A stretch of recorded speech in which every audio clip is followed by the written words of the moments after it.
people send in questions, you just go to the Bible and just really on Scripture. And you got a question one time about Adam, and if Adam was created to be immortal, or if he was created like us and had the ability to die and get hurt. Pretty much looked in the Bible and found that Adam was made just like you and me. If he fell down, he would have been hurt. If he threw himself off a cliff, he would have died. But he didn't know that, and he didn't know death. He didn't know shame because he hadn't sinned yet. And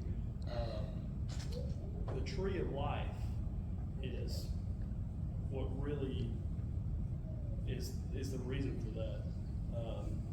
When Adam and Eve sinned and they were cursed, it says that when they were removed from the garden, that the tree of life was locked up, so that way he wouldn't live forever.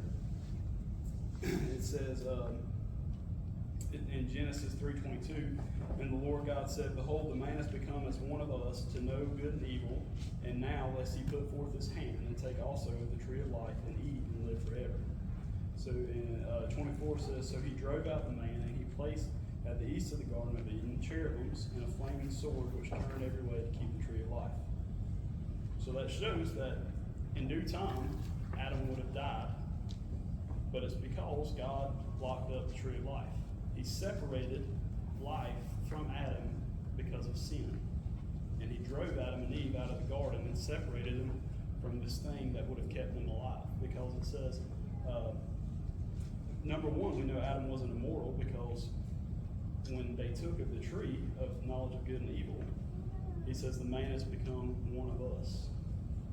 God never said that, now I'm taking your immortality away because you sinned. He took away the tree of life, lest he put forth his hand and take also of it and live forever. And so pretty much what I want to get at is God is our tree of life. It says in Proverbs 4 times about the tree of life. In Proverbs, it talks about wisdom and talks about wisdom in a feminine way, but you can replace that with God or Christ anytime you see wisdom. Proverbs 3:18 says, She is a tree of life to them that lay hold upon her, and happy is everyone that retaineth her. You replace that with God or Christ, it says, God is a tree of life to them that lay hold upon him, and happy is everyone that retaineth him. It says to cast your cares upon him because he cares for you. So that kind of means the same thing. If you lay hold upon him, you'll be blessed. And you'll be blessed if you retain him and keep him. It also says in Proverbs 11:30, the fruit of the righteous is a tree of life, and he that winneth souls is wise. So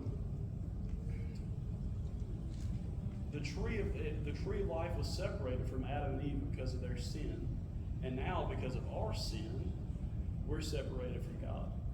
That's why, obviously, we all know that's why we need Christ to bridge that gap and to bring us back to the tree of life. And the tree, for us, the tree of knowledge of good and evil is our knowledge of sin. Because it says in the garden, when they sinned, they knew they were naked. They felt shame. They knew they sinned. They knew they did wrong. So when we come to the knowledge of something that's good or bad, and we choose bad, that's when we become a sinner.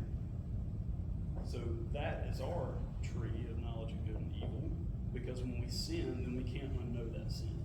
That sticks with us until we come to Christ. He washes us clean, and we have access to the tree of life.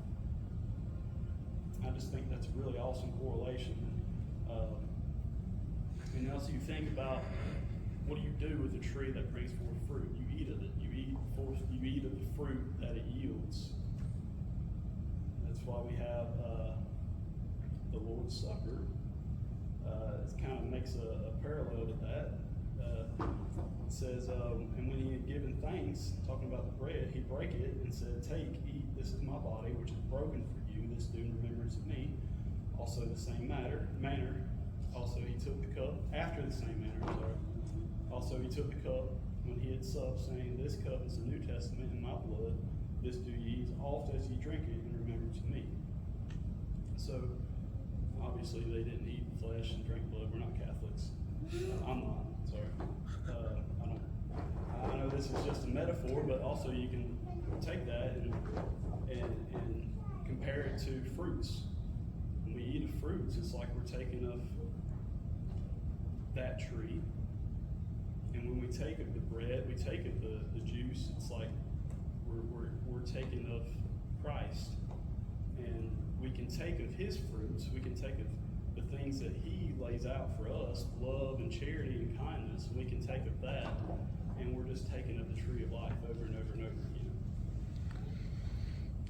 And also, I found some other things about the tree of life in the New Testament. In Revelation, in the millennium reign of Christ, there'll be a tree of life there. It'll actually be a tree of life, an actual tree. In Revelation 2:7, talking about what's to come in the millennium reign, or the tribulation into the millennium reign. He that hath an ear, let him hear what the Spirit saith unto the churches. To him that overcometh will I give to eat of the tree of life, which is in the midst of the paradise of God. So the ones who go through the tribulation and don't take the mark, in the millennium reign, they're going to have the tree of life to be able, because how else would people live for that 1,000 years without something keeping them alive, just as the tree in the garden would have kept Adam and Eve alive forever, as long as it would have.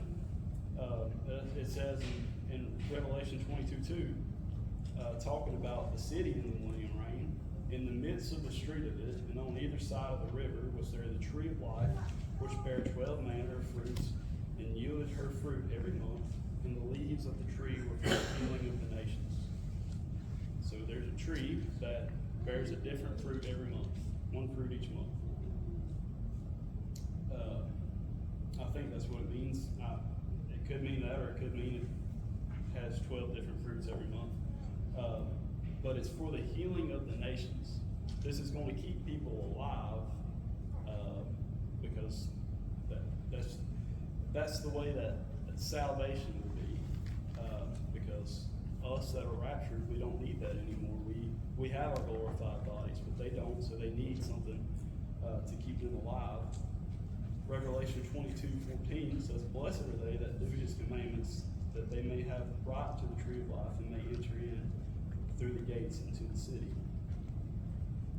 So, just to sum that all up, death entered the world because of Adam and Eve's sin. They were cut off from the tree of life. They didn't have anything to keep them alive. They died. We, as sinners, are cut off from our tree of life, which is God. And through Christ, we have access to that tree of life. And we can live forever. We can transcend death. Our bodies will die, but we, as Christians, we as who are of Christ, we get to live forever. We don't have to worry about the tribulation. We don't have to worry about the tree of life and the millennium having to keep us alive, because we have Christ, and Christ is going to keep us even until the end of the world and past that.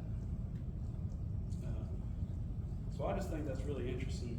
I might have confused that a little bit, but I just think it's awesome, just going back and forth and seeing that. And then I kept looking even more, and I looked at how many times the word or phrase tree of life is used in the entire Bible. It's used 7 times in the Old Testament and 3 times in the New Testament. 7 and 3. 3 is the Trinity, and 7 is the complete number that God uses countless times in the Bible. That adds up to 10, and 10 is another complete number, meaning it's complete and whole. I don't think that's a coincidence. So, it's what this e-sword is really good for. I really like it. You can just go through and see how many times something's used. And But anyway, just looking through that and finding all the times the tree of life is, and it's really awesome getting into the Bible and finding everything correlating with each other.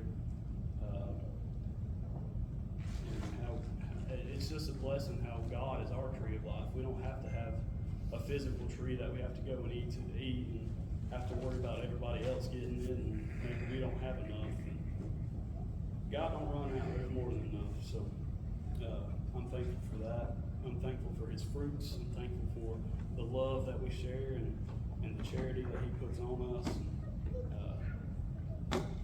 I didn't have a lot, but